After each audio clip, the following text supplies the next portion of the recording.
level, man. Folks, put your hands together. We have an incredible guest today. Put your hands together for Bo Johnson, everybody. Thank you.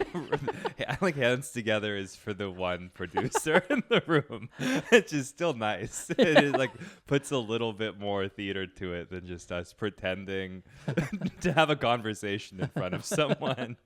We imagine that who knows what's going on at home, you know? We got people at home just pitter-pattering away.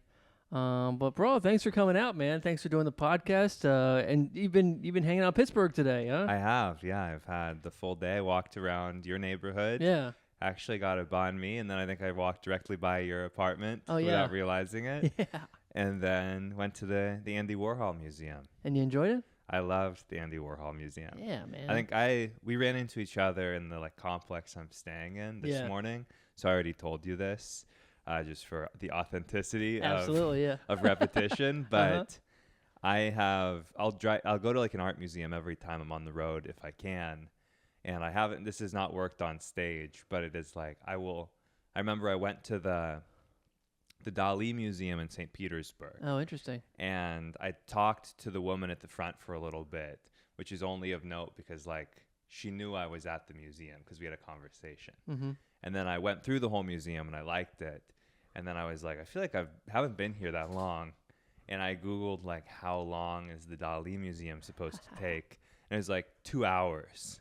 And I'd been there for like an hour. And I was like, well, I can't leave yet. Oh, no. Because the woman at the front knows I came in. And I don't want her to think that I like don't appreciate art. So then I just went and I like sat outside in a chair for half an hour. And then I left and I was like, that feels like an appropriate amount of time. Yeah. And today I was at the Andy Warhol Museum and it took the full 2 hours. Yeah. So. Well, it's several floors, you know. You got to go all the way up and then you go down. I think that's how it works. Yeah. Yeah. Well, who knows, man? Maybe the lady saw you outside and thought you were like really taking it in. Yeah, I just had been moved. Yeah. I was sitting there just, processing everything that I'd seen. But yeah, today, if I may run a bit on you. Let's do it. I was like, what I realized, because I've gone to all of these like individual artists' museums and they all have like, each artist is different, but the first floor is always the same, where it's like, here's their still art. Like, here's their version of fruit or flowers. Yeah. And I was like, that would never work for comedy, because it couldn't just be like, here's Bo's early work.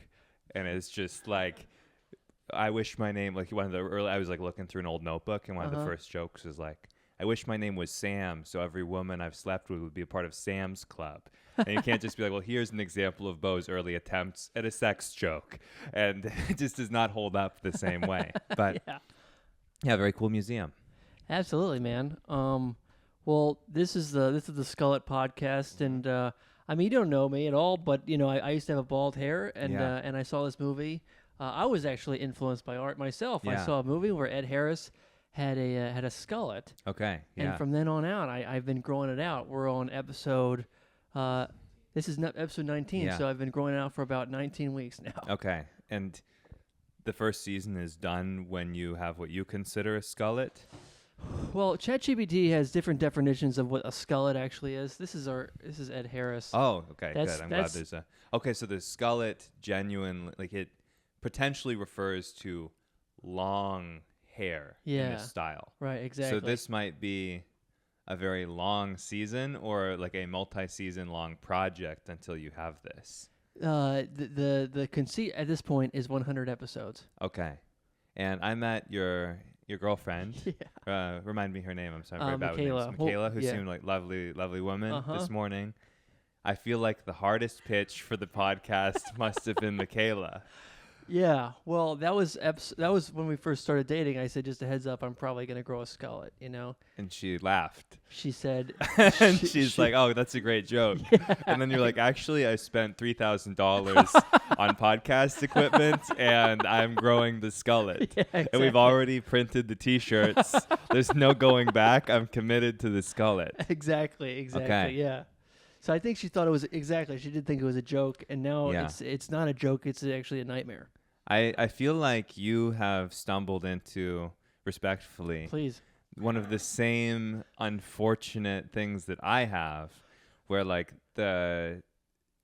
I can draw like 40 to 50 people in most cities. That's where I'm at. Not bad, not great.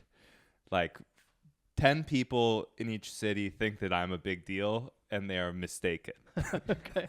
And the joke that has been seen the most, this is just for context for the viewer, um, is like a massage therapist joke. Now, there's all these comedians these days that are like the nurse comedian, the teacher comedian. These are big professions. Yeah. Or one of my friends who did like the sunken bus, like the what is it, the residency. Yeah. He does like runs a tech roast show. Right. Tech comedian. He was my old roommate, Now, actually. Yeah. Not a lot of massage therapists. Yes. Now I feel like you've taken that and you've narrowed it down even further, where you could be the biggest Skullet comedian out there, but unfortunately, that might just be one guy in each city. Where it's just going to be, you go to the show, every other Skullet in the city comes out, and it just becomes like the Spider-Man meme, where it's you and two other guys with skullets in the crowd looking at each other. Matching trench coats, nothing underneath. But those two, Yeah. they ride hard for you. Yeah. So what Bill Cosby said, 2 true fans. But when you know? go electric, like Dylan, when you shave it off, oh man, that's going to be tough. A true betrayal, absolutely. Yeah. They're going to go, what? We thought he was a part of the community. He betrayed us. Exactly, man. Yeah, no, but yeah, that's a great point for my poor girlfriend. But she's been pretty supportive. She's been feeding me rosemary and spraying my hair and stuff. So Okay. you know, Amazing. yeah. 100 episodes. Cool. 100 episodes, or maybe this is the last one. Who knows? You know. Yeah. But I appreciate you being a part of history. I didn't mean to come in so hot. No, man, no. No, but you said you're a friend, but he was my roommate. He also got the residency. Okay. Jesse, Yeah. and then also Luke Severide. Yeah, Luke, Yeah, another Seattle guy. Or, yeah. just out, I don't know, Seattle adjacent. Was I'd say it- part of the Seattle comedy scene. Okay. This is like such uninteresting semantics. It's like when you're like a friend of mine. Actually, I just know him a little bit. Sure. Yeah. Like yeah. Seattle. Yeah, he's a part of the Seattle scene. Yeah. I was for like, sure. I think technically he lived south of Seattle, but Gotcha. that counts. It's That's like I grew up in North Seattle, which is not Seattle, but it's Seattle. Yeah. You know. Yeah. So really, now I've taken it even deeper, where this is only interesting if you're deeply invested in the semantics of what is considered a city. Well. So now we've narrowed it down. Our producer was wait. Where are you? Were you In adjacent to Bremerton. Seattle, or you were just? I never lived inside of the city limits. Mm-hmm. And Yeah. I felt a little stolen valor feeling when I said that. I kind of saw his eyes light up. He was like, "Oh, across the Puget Sound. That's not Seattle, but very Yeah. nice." Mm-hmm. But yes, I know I like both of those guys, Luke and Jesse. What was it like coming up in the actual, not like these posers, but in the actual Seattle scene? I mean, I would say they were in the Seattle scene. Oh, okay, I yeah. don't think they lived in the Seattle Yeah, city yeah. limits. This is really we've lost the 5 people that were. I'm disrespecting the podcast even further.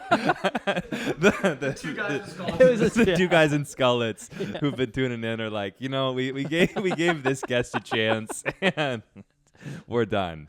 But yeah, started comedy in Seattle. I think Luke had been doing it for a few years or longer, and then Jesse started a little bit after me, and he was.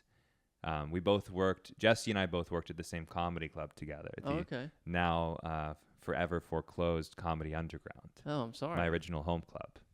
Gotcha. Yeah. What was that like? What was it like Um, coming up in Seattle? I came up in Brooklyn, so I came Okay. up in New York and stuff. Yeah, So, so you know, I opposite think sides of it had pond.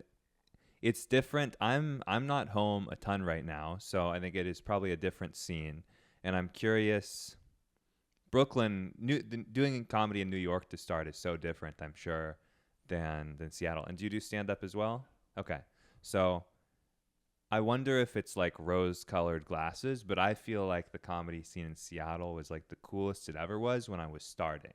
Okay. Because you had like a bunch of these weird little indie rooms. You'd have like Scratch Deli, a little like sandwich shop where that was like the weirdest alt comedy. Then you had this little Thai restaurant, Jai Thai, which was like the clubhouse indie scene that had shows like 4 or 5 nights a week. And that was like weirder comedy, but a little bit closer to like club mainstream would work. Okay. And then you had a couple different comedy clubs, and you have like the road gigs outside of the city. And so if something worked at the Comedy Underground where I worked, which was a cool kind of like grungy club that had been like an A club in the 80s and then slowly became, it was a fixture, but it was not the same. Like Right. it was like, it had just been there for so long. And if something worked there, it would probably work on the roads, on the road. And then if something worked there in a Jai Thai, I was like, well, this is kind of weird, but also everyone will get it. Mm-hmm. And then if it also worked at like Scratch Deli, you'd be like, this will work in the weirdo, like cool rooms. This will work on the road. This is like the best type of joke. Right. And so that was like, I really liked. And I worked at the door at a club for a couple years. Okay. And that was like, the Underground was, I wish this was my story, but to give a picture of what it was like. And I say this being like, it is to this day, still my favorite comedy club. And I wish that it was still around, but it was very like free form. No one was watching. So the owner, John Fox, was out of town, which gave you a lot of freedom to like kind of experiment. And half the people who worked at the club had a very small draw, but it was mostly people who were just coming for comedy. It was not like they're coming to see the person that weekend. Right. But there was someone, a comic, Natalie, who worked the door as well. They had a story about how when they were first working there used to be a security guard named Bo as well, and the chef, John, and they were chasing a rat around, and they couldn't catch the rat. And so it was during the heart of the summer, John would carry pepper spray in case something went wrong. And so he was like, I'll try to pepper spray the rat. Did not get the rat. And the club had no AC. They just had large industrial fans. And the fans picked up the pepper spray and blew it throughout the club. No. And doors weren't open yet, fortunately, but the entire staff had to run outside like, Oh my God. and I was like, that's what the Underground is like. Yeah. Or when I was there one time, I would work the door before I started to like manage shows, and you would have to check the bathrooms. And the men's room had like a big pile of that like pink elementary school soap on the ground. Mm-hmm. And I went to like the bartender who kind of was responsible for like stocking stuff. And I was like, hey, just so you know, like soap dispenser in the men's room is like broken. I cleaned up the floor, but just so you know. And they were like, yeah, that was in the women's room. So I moved it to the men's room because men don't wash their hands. And I was like, well, if that was the only option, that was the right choice. Yeah. But or we could just have 2 bathrooms with soap. Right. Yeah. So that's like the club. Yeah. But I loved it. Of and course. It was like such a cool spot. Yeah. And so, and you've been traveling a ton now. It seems, right? You're For about 2 years. What's like that been pretty like? much. Are you grind it out at this point, or you're just like you seem like you've been enjoying Pittsburgh today? I've been really liking Pittsburgh. Yeah, I'd say I'm probably gone about 60% of the year, maybe. Okay. During like the busy seasons, Yeah. and then maybe more like a third of the year during the like slower, like the summer. Right. And I don't think that the way I'm doing it is sustainable forever, but it's really fun right now. Totally. And maybe like you, I think when I started doing that, I had just started seeing my now girlfriend, and it was newer, and I was like living in the bathroom of a house. Like I lived in this mansion with 9 roommates, and I lived in the powder room for like $400. And so it was not that pleasant to be in my bedroom. Mm-hmm. And then now I like live with her, and we just got a dog. And so the more comfortable and good my life becomes at home, the more I'm like, I'm still stoked to be on the road. Yeah. But now home is a lot nicer Right. than it was 2 years ago, and For it's a little sure. harder to leave. I get that. Yeah. How did you meet your girlfriend? Class just At a show? online. Online? Yeah. Oh yeah. That's cool. What about you and Michaela? It was at a show and then online. Yeah. Yeah. Cool. She And saw- then online. She saw you, and did you then match? And she's like, I saw you. Yeah. According to her, she would just say that we met at a show, but that's not exactly how it worked out. But Yeah. I was at a show and then we matched online. But I Cool. can't believe because it was a pretty awful show. Well, that's the best. You think so? I think that's great. Yeah. You wanted to go to the bad show. So that she's just constantly impressed if it goes well. I mean, This guy's actually pretty confident. Those are your words. Yeah. I don't know. I haven't seen you do stand up, but I'm giving you. I like you. I'm assuming you're good. Yeah. But I feel like more you want someone to see the worst show. Oh, sure. So that way, like I remember early on when my girlfriend Nicole and I were dating, I took her to this show that I thought would be really cool, and it was like out in the woods in a treehouse. It was a don't tell show, and I've seen photos. then we like of this stopped. yeah. We did one show first, Yeah. which I was told was a house show, like an apartment show.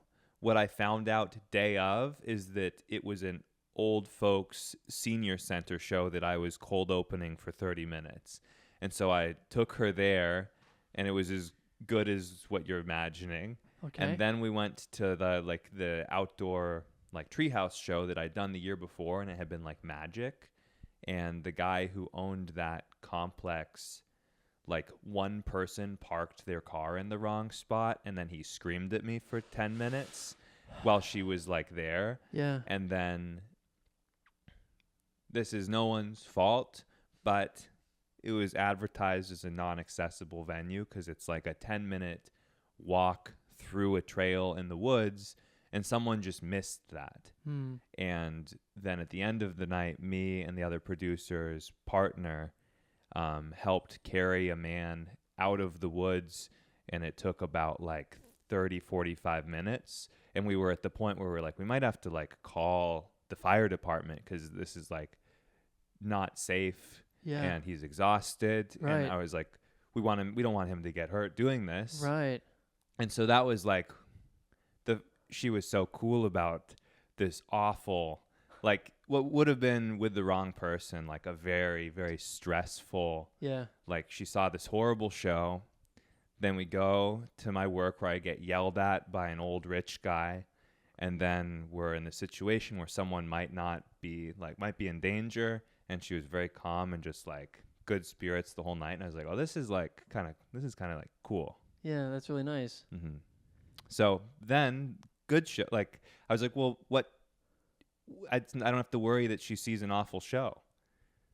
True. Yeah. There's not like a worry anymore. So I feel like that's good. Yeah, I agree. That I have seen photos, by the way, of that treehouse show. That looked incredible. Yeah, look. I mean, the behind the scenes was less pleasant. I can only. But I will say imagine. it is very cool. It's very pretty. But What? Can we talk about that tree? You said the first time you did it was magical, though. yeah. And the second time was pretty magical, but it was tinged by the fact that I had been yelled at for 10 minutes. In a way that I would say was like worse than when I ever worked at a restaurant. Really? It was one of those things where you kind of are like, you just kind of have to take it because you're like, well, we're here for another 3 hours. Of course. And like, there's no benefit.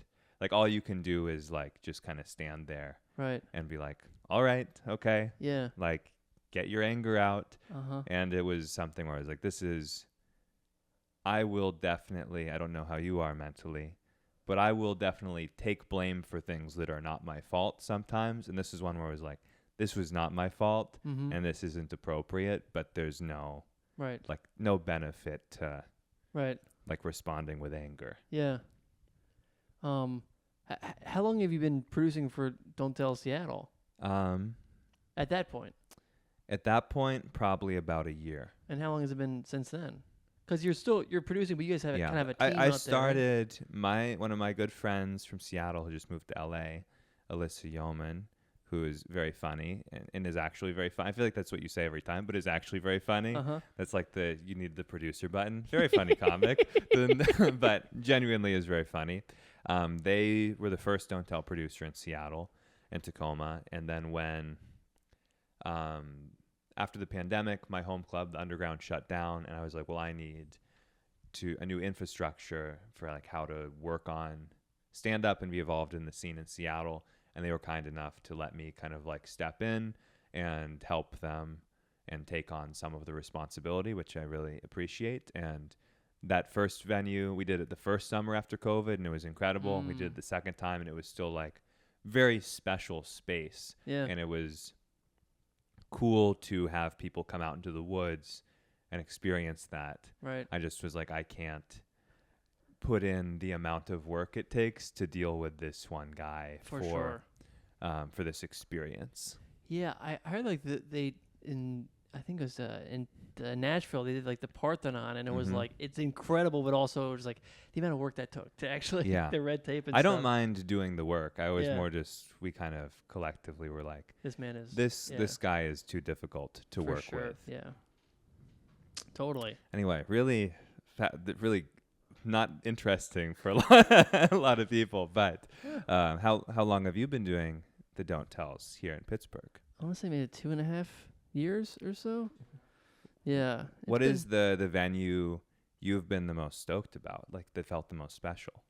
I mean, we have, let's see. I mean, the tanning salon that we have a tanning salon that we go to pretty regularly. We just did it yesterday.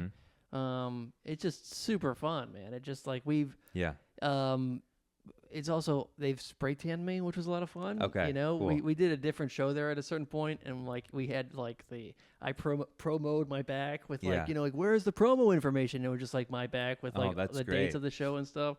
So that was really cool. I mean, like the first time we did like a boxing gym was like pretty cool, but then it becomes like, I don't know. It's like it's actually, the stage is too high, kind of. Yeah. There it is. There's my bald back. Oh, there. that's rad. Yeah.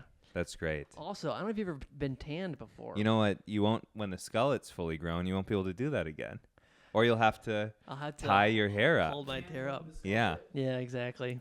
No one's done that before. No one has done it. No one's been to spray tan Skullet. Well, yeah, you're right. I think if I fully grow the Skullet, I will definitely get spray tanned as well. So how long have you and Michaela been seeing each other now?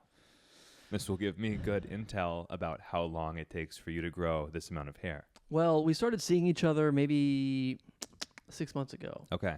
But it was, on again, off again, kind of like we weren't really super serious. Then I shaved it. And then because I got cold feet about growing, growing a Skullet. Do I really want to make this, a huge part of my brand? And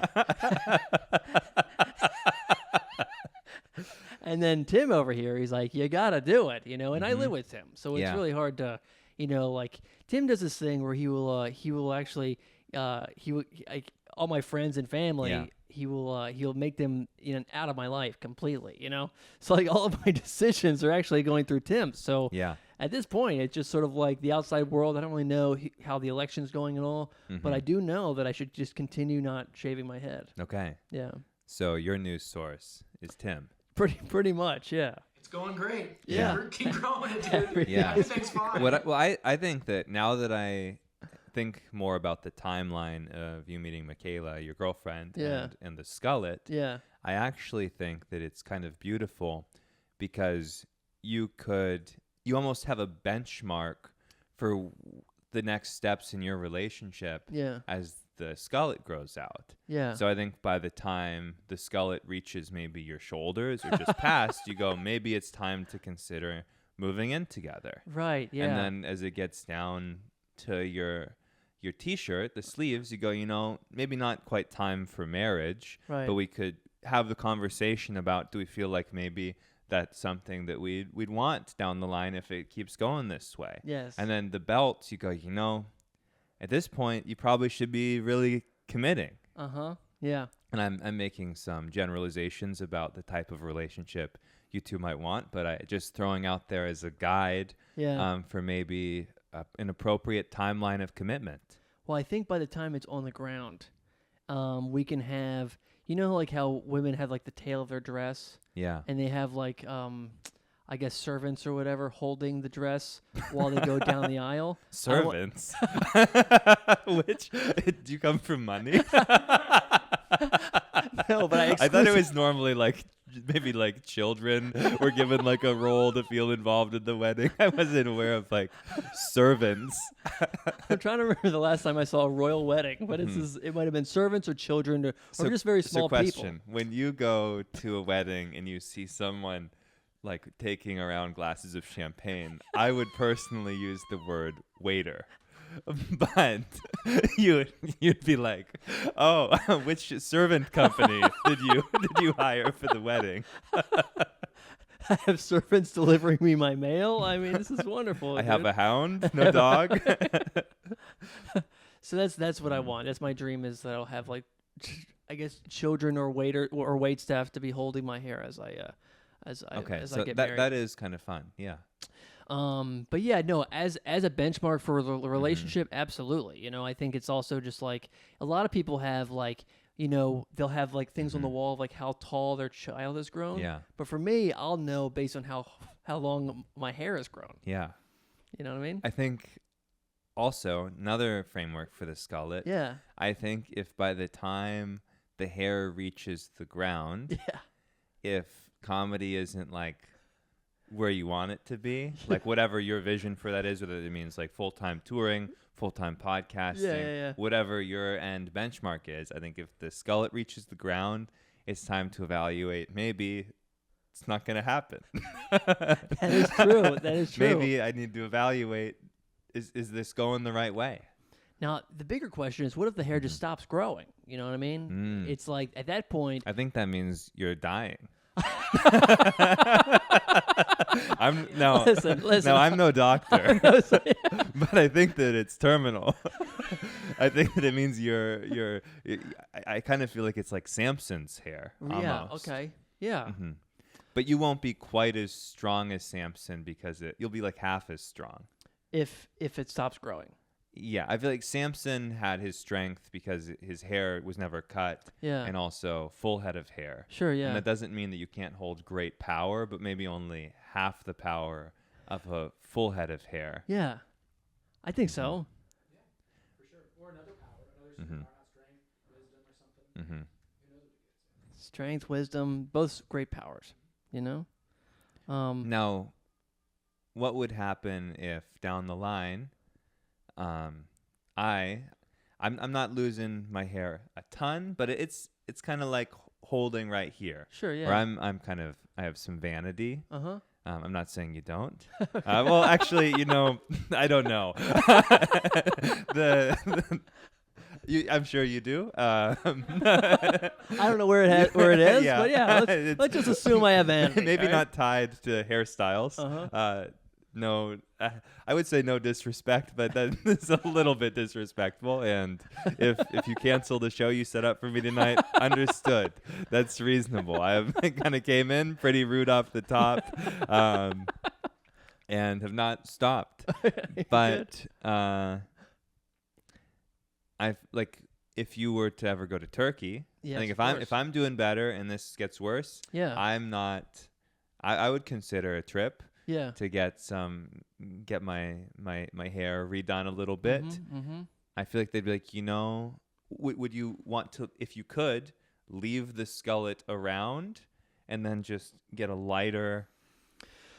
I mean, my cousin actually pitched me the dots thing over this last weekend. I found that disrespectful. Okay. Mm-hmm. No, you remember? Are you? I know you're a baseball fan. I'm assuming based on your shirt. I would say that I was a massive baseball fan for about 7 years, and I am now out of the loop. Okay. But I listened to Dave Niehaus on the radio every game for about 6 years. Okay. So I think I put my time in to be allowed to wear the Ken Griffey Jr. shirt. Okay. But most of my baseball knowledge is rooted around the Mariners 10 years ago. Okay. I'm similar to whenever Cal Ripken Jr. was playing. That was like my Orioles, but the Brian Urlacher, he was a linebacker. He's a football player, right? Mm-hmm. For the Chicago Bears. Yeah. He was a bald icon. Okay. He quits football, and then he returns to the spotlight, and he just has hair. Mm-hmm. I mean, it was a slap in the face of everyone here in the bald community. So this is how your fans are gonna feel if you ever leave the skullet. I mean, because there really is not a lot of skullet representation. You're right. And I don't feel like many people have been asking for it, but I think that makes what you're doing even braver. I mean, it's revolutionary in a way, I'm answering a call that nobody put in. That's what I like to think about. Are you looking up Brian Urlacher right now? I wasn't. I'm looking at him right now. Look at that. That's two different guys. But I'm looking into the controversy though, because apparently. Wait, he's claiming he was shaved? Yeah. Deceptive post. I'll keep you guys posted. So he's working on it. sued them for showing a photo of him with hair? I mean, he's out in the world. We've all seen him with hair, you know. Okay. But I don't know. I guess you're right. But turkey's an option. Yeah. Is it something you're concerned about? The hair loss? I mean, it's not the hair loss. I can't even tell. You just not in not in the immediate future. Yeah. But I feel like I would consider it. Yeah. If it stays where it is, I'm good with that. I don't think there's anything to be ashamed of to do that. You know, Mm-hmm. just as long as there's nothing to be ashamed of for growing a beautiful skullet. You know? No, nothing to be ashamed I mean, it's of. worked out for Jesse the Body Ventura. You know, Mm-hmm. and other people, I'm sure. Yeah. You know what I mean? I mean, can we pull up Jesse the Body Ventura with a skullet? Yeah. We can. We've done it We many had times. We have the technology. Yeah. Oh, I'm sorry for the No, you're the fine. repeat for the viewers at home. Jesse the Body, Hulk Hogan.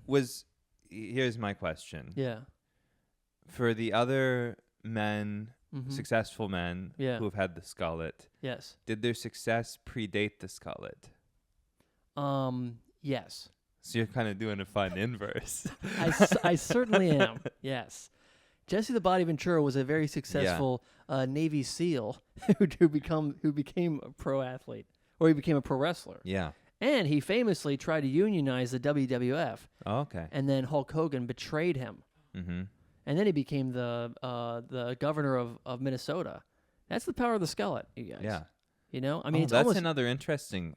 Maybe when the skullet reaches the ground, that's the moment in your life where it's time for you to enter local politics. I agree. I'll be the local comptroller in Pittsburgh. You I know what love mean? that. Yeah. And what are we looking up? We're looking up Terry. Yeah, the famous skullets throughout history. Amazing. It's crazy they went against each other, and they're two of the Skullet icons. That's true. And the thing is, no one mentioned it back then because it was just so common. Because turkey didn't exist back then. That's true. I Back then it was. I to be honest, was unfamiliar with the word skullet until yesterday. Oh, really? Mhm. What happened? I looked up your podcast. That's good, dude. That's good. So it's working. It's Hey, spreading. SEO, you guys. It's all Yeah. SEO. We're good. One We're guest good. at a time. One guest at a time. Here's the thing. Also, the future. What's going to happen is we'll get to 100 episodes. You know. Yeah. At this point, the podcast is going to get huge. You know. Yeah. And then at that point, it's going to be like, you know what? I can't. I've interviewed 100 comedians at this Yeah. point. Now I'm exclusively interviewing famous skullets throughout history. I and will time. say that the theme of the podcast put me a little bit more at ease Oh, really? for saying yes. Okay. Yeah. Why? Explain Because it. I feel like I am a little bit apprehensive sometimes to say yes, not to stereotype our group as a whole, Sure. but white guy comic I don't know who's Mm. like want to do my podcast. I'm like, I don't know. What are you gonna say? And then now I'm in your home. I'm like, well, I don't really like this stuff you're saying right now. But you Yeah. also are paying me later tonight. And then I was like, I feel like skullet-centered conversation, Yeah. that feels like pretty safe theme. Totally. Yeah. Versus if it was like where I would have been like, I'm actually going to be pretty busy today, is if it was like the free speech hour. Absolutely. I Yeah. would get a little more apprehensive. Right. That's Tim's podcast. Not Yeah. the true social part of podcast. There's actually a hard switch. Tim, you want to get in here? All right. I've grossly misjudged. I actually just put this in a ponytail and it sort of switches. Actually, Tim is Ronnie. Once it is all gets you- real, you put the skeleton into a ponytail and you go, now I've got some hard hitting questions These become wraparound about what people sunglasses. can't say these days anymore. Have you been watching anything lately? We do a thing called the Media Minute. Have you been watching anything? Any movies, TV? Are you a reader at all? I have been watching. My girlfriend and I are about to finish Attack on Titan. Okay. And I haven't watched a lot of anime, but Yeah. had that recommended, and we're near the end of the final season. I'm trying to think of what else I've been watching, or what I've been reading. Are you a reader? Do you read? I have been. I've been trying to get back into reading, and I'll probably do a joke about this tonight, but what I've kind of accepted, the non-joke, is I read a lot as a kid. I was a volunteer at the library, and there was this thing called STAB. It was the Student Teen Advisory Board. Oh, no. Which I think was a little joke they did. And you would get to go in and eat pizza and read books before they were released and kind of tell the library what you thought they should get, which looking back on it, I don't think what we said had any say. I think it was just a way to get kids excited about reading and feel involved. And that's cool. And then after college, I was like, man, I don't really read much anymore. And I tried to buy all these books that you're supposed to read, things that are literature, if you will. And then whenever I go back to reading books about mythology or fantasy or sci-fi, which is what I read a lot of when I was in middle school and high school, I'll devour books again. And I'm well, wow. Maybe I should just accept, and it's fine, that's what I like. Yeah. And I like books that are written for a reading level that doesn't really exceed high school generally. And so that is what I will kind of really dig my teeth into. Yeah. Well, Tim and I are big readers. He tells me what to read, and I read everything. He makes me. It's usually just newspaper articles from a few years ago and stuff. Or something like moon landing, a lie? Question mark.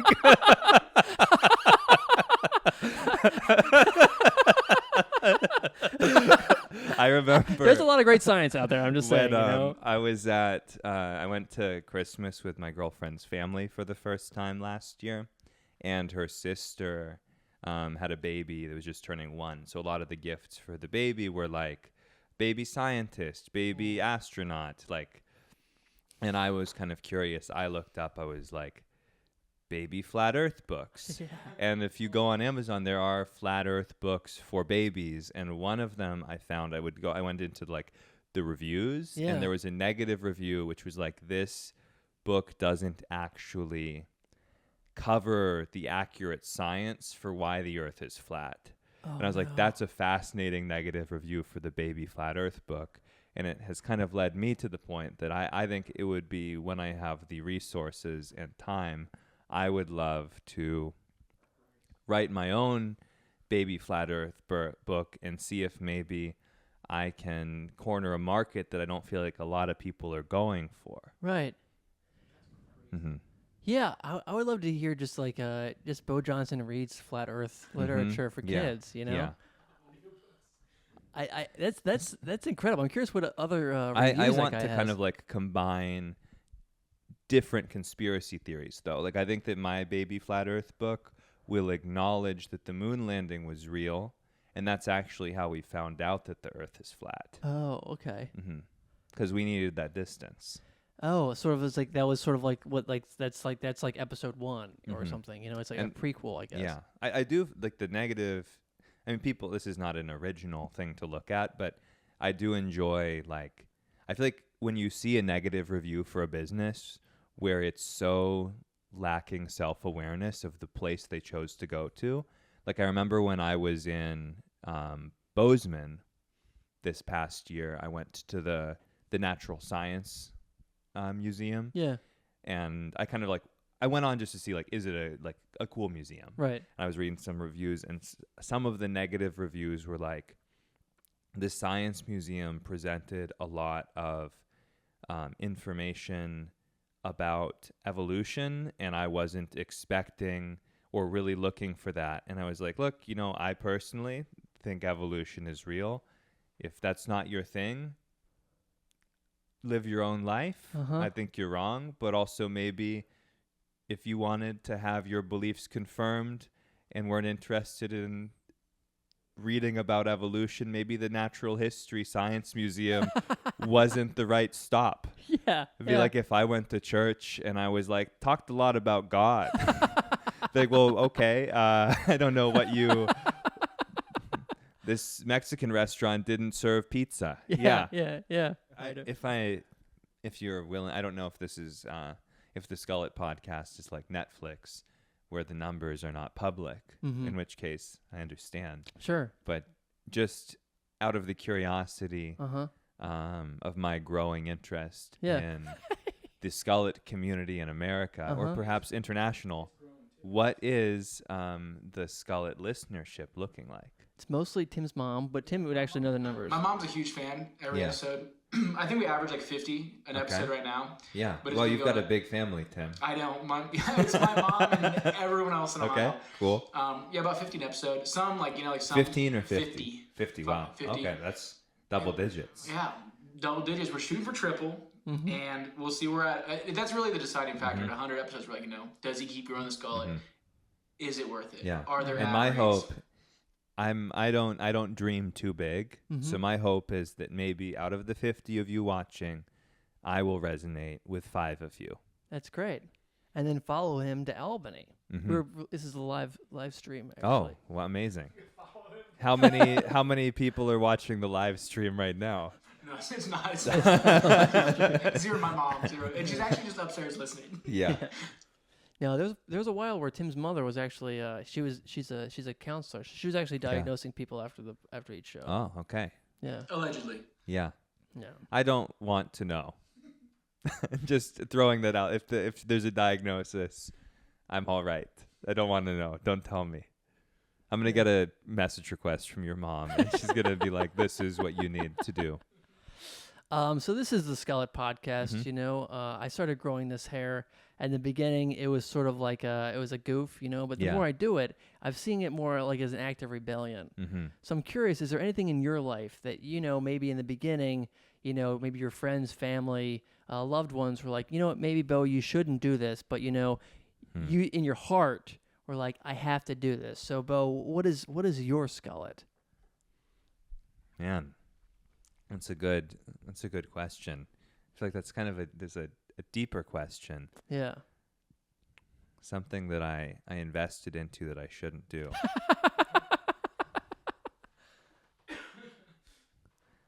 Maybe it's just that I come from pretty supportive stock. I don't feel like there's anything that has become a major piece of my life that people have been like, don't do that. I think that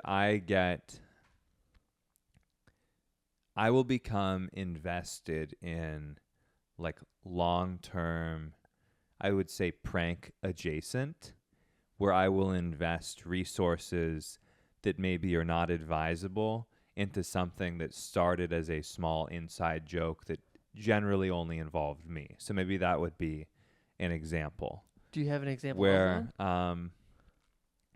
Something that has been kind of like I'll give 2 examples. So Great. the first one was I've always loved the website Fiverr, which is like a freelancing website, kind of started as the dollar store for creative services, if you will, and now there are services that range from cheap to quite expensive.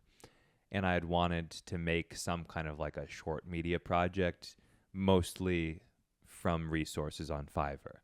And several years ago, Jennifer Coolidge followed me on Instagram. And so I was like, oh, that's the perfect crazy thing.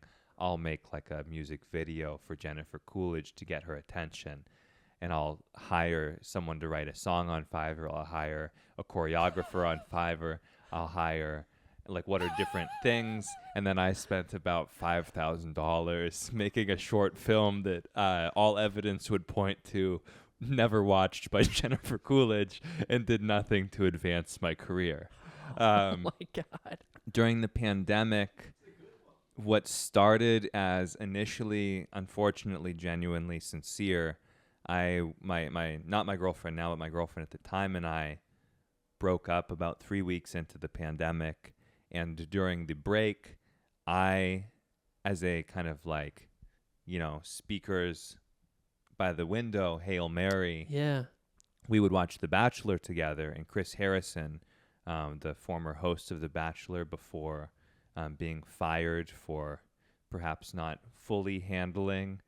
I don't really need to cover it. I'm not the one, but before he was fired, had services on Fiverr, or not Fiverr, on Cameo. Cameo is like the celebrity website where you can buy messages from people. I bought a message from him to my then girlfriend about hoping to kind of like, maybe we can work this out. Oh, wow. And the message, no. it spent about $300 on that message.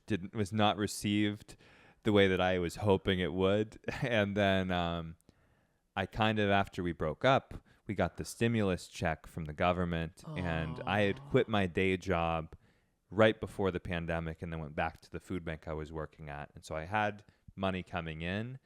Fortunately, I still had work. And so the stimulus check was nice, but I was like, well, I got $2,000 that I could kind of like, and this is, I mean, if you're watching this and you're not a fan of government stimulus checks, just know that most people needed that and used it appropriately. And I would say for my own mental well-being, living alone, working for a nonprofit, I needed the $2,000 to buy Cameos. That's what helped keep me afloat psychologically for a year. So I was like, I wonder if you can buy Cameos from celebrities delivering messages that are not really appropriate. It would not be like, it's something that maybe you should communicate personally to someone. And so I got a cameo from this guy, John Paul Jones, who was a cast member of The Bachelor and then Bachelor in Paradise, to a fictional ex-girlfriend who I was seeing on and off again, fictional, about how maybe she should get tested for chlamydia. And he did that. And then I found Ken Bone, who was the, and this is, maybe I'm revealing my hand too early, but I'm assuming that Ken Bone probably will not be reached by this yet. And maybe this will be the thing to finally get me to wrap up this little project. But I bought a cameo from Ken Bone, asking him to deliver a message to my wife's kids about how we were going to separate. And he did that with, to his credit, an acknowledgement at the end that it was probably a joke. And then I waited a year, and I got another one from him about the family getting back together.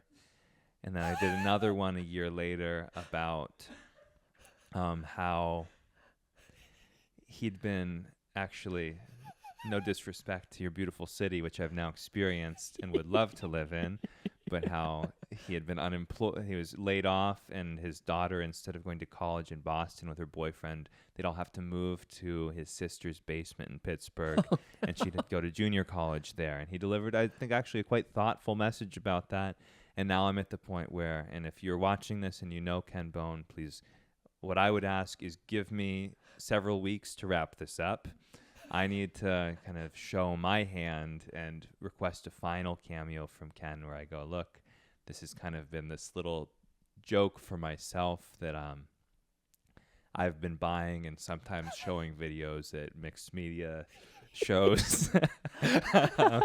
And I think you deserve to have the last word because, now you're in on the joke too. And thank you for these messages. So I would say stuff like that.